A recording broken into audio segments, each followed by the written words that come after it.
My name is Donald Jayne. I'm the Administrator for Nevada's Division of Insurance. I was appointed to that post in March of 2009. I have with me today the newly appointed Chief Administrative Officer for Nevada OSHA, Mr. Stephen Cofield, to my left. We're pleased to be here today to answer your questions about the federal OSHA's review of the Nevada Occupational Safety and Health Program. This report is a product of a special study by federal OSHA, and it's the first, as I understand, in a series of special reports as outlined by George. When I was asked if I would agree to have Nevada be the first of the state plans to be evaluated, I said yes. My reason was simple. I wanted to know what was and what was not working. Now I know that Nevada OSHA needs work, quite a bit of work, but I'm here to tell you that Nevada's OSHA is not a wreck. The program should not be junked. It needs to be repaired, and it needs to be properly maintained. In moving forward, we should not forget the people who work for Nevada OSHA. Like employees of federal OSHA and other state plans, our employees are committed to enforcing occupational safety and health standards. In many ways, OSHA is similar to the Highway Patrol. We're the cops. We're the enforcement officers. We enforce the laws and we investigate tragic accidents. We don't blame cops for tragic accidents, and we should not blame OSHA enforcement officers either. We should keep in mind that the primary responsibility for occupational safety and health rests with employers. If an employer fails in its responsibility, we, like the Highway Patrol, should issue a citation that carries an appropriate fine. But I'm not here today to talk about fines. I'm here today to talk about Nevada OSHA's response to the federal OSHA study. After reviewing the report and considering the testimony that preceded me, you may wonder how I can be so sure that Nevada OSHA can be salvaged. My answer is simple. I have confidence in Mr. Cofield and the enforcement professionals that we have in Nevada to do their job with the proper leadership that we've talked about. We've got dedicated employees who are dedicated to reducing work-related accidents, illness, and fatalities. Therefore, as part of Nevada's new leadership, I know that OSHA will improve. Thus, my opening comments and my answers to your questions may be more positive than you expect.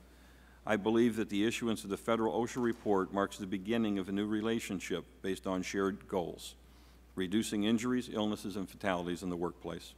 I'm here today to tell you that the federal OSHA and the state plans can work together to achieve this goal. We must work together because even one work-related death is too many. The impact on family, loved ones, friends, and fellow employees is too great. In Nevada, we have shared the pain of work-related fatalities all too often.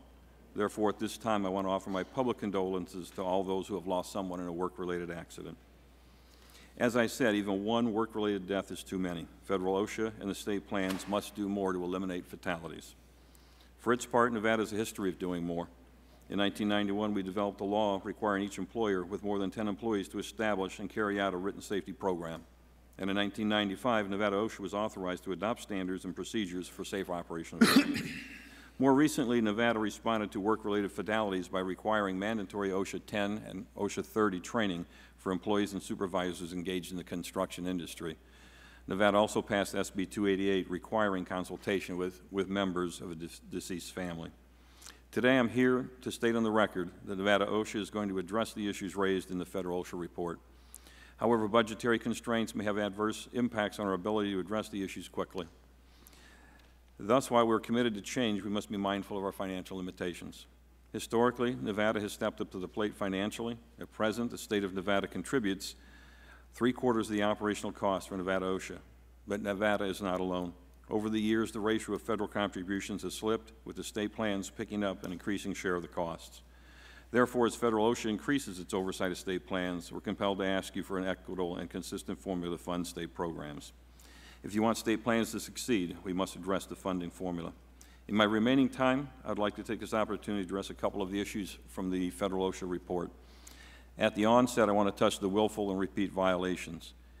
Here I can tell you that we're already addressing the perception of willful violations that are discouraged. They are not. In conjunction with this effort, we are forging a new and effective working relationship with our enforcement personnel and attorneys. These actions, along with others, will ensure that the employers who willfully or repeatedly violate OSHA standards are issued appropriate citations. Overall, it's my intention to enhance and strengthen the enforcement policies and practices. Accordingly, Nevada will develop an action plan addressing the findings and recommendations in the federal OSHA report. Next, I'd like to say just a few words about training. We do not take this issue lightly.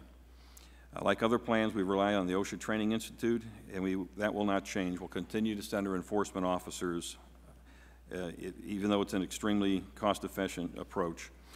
In the effort of time, I'll move to a summary and simply assure the committee that we're here today to accept the recommendations, to work towards correcting the recommendations, and to be visible and answer the questions that the committee may have. Thank you for your time.